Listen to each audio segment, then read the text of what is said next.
Good afternoon. Got us a little bit of snow melting off here in East Tennessee today. Me and my little munchkin here just kind of playing in the snow.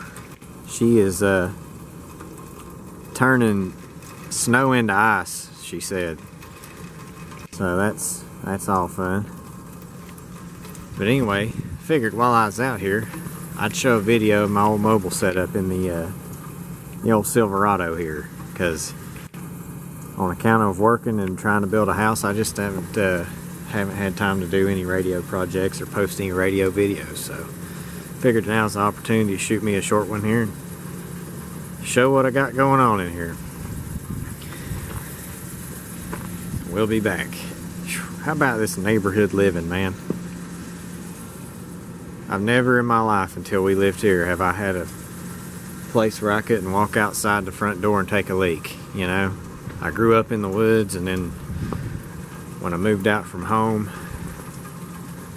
my wife and I had us an old trailer up on this hill. There wasn't nothing around but cows, and then we moved down here. But luckily we got us a new house getting built.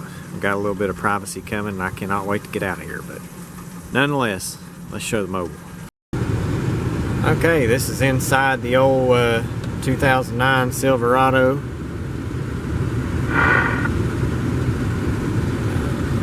I've kind of went back to basics in here, running an old 148. I love my 148s, man. I got me a unit and knob on here just because I like it a little better. But got the Barefoot Cobra 148. This thing's been recapped and the clarifier's unlocked, and other than that, it's pretty much all stock. All the controls are factory.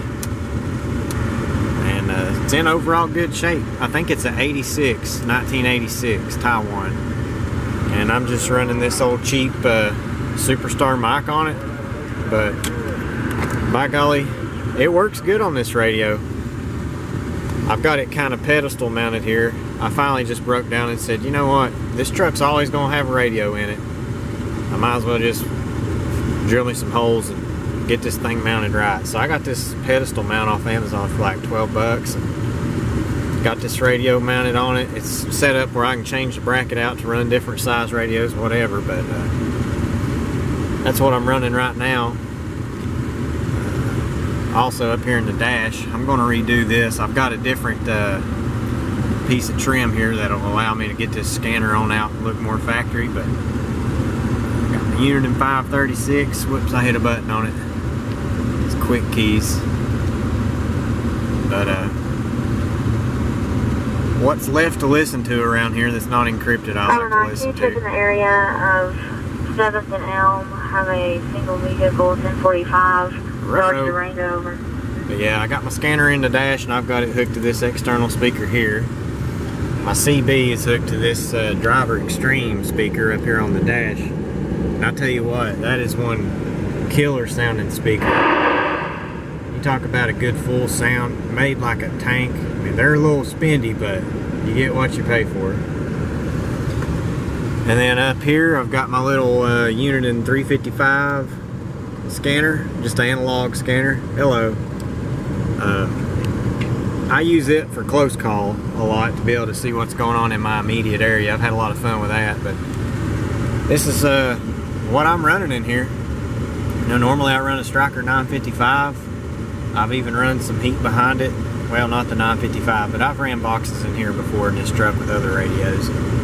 I just kind of went back to basics, and I'm having a lot of fun with it. So I'll step out and show the antennas here in a minute. I think my little munchkin's getting worn out. Look at her. Okay, so the power feed for this, sorry for the shitty video.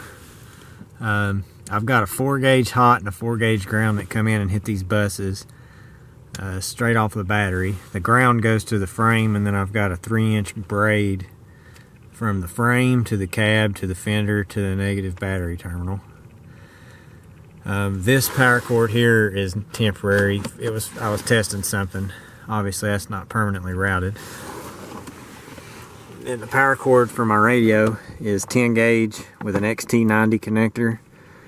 And I built a little converter from XT90 to standard 3-pin for like these lower powered radios, like this 148. I just ran the big wire because I had it, and if I ever want to run something a little bigger, I've got the ability to do it. The coax just goes out, comes up the other side, up that post, and out around the top of the cab right there. And temporarily, I've got a Predator 10K on this triple mag mount. This is LMR 240 Ultraflex, and it's direct fed to this heavy duty stud. But there's the big Predator.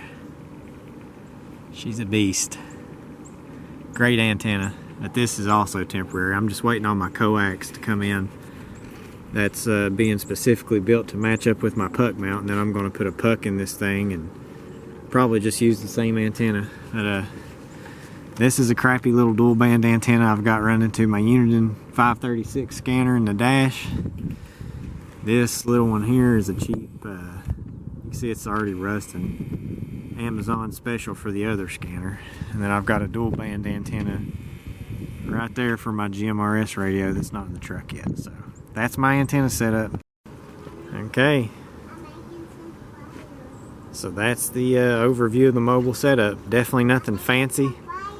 You're making some fire? Yeah. With snow? Gotta love a 3-year-old. Always something new every day. Yes, you can have some more water, honey.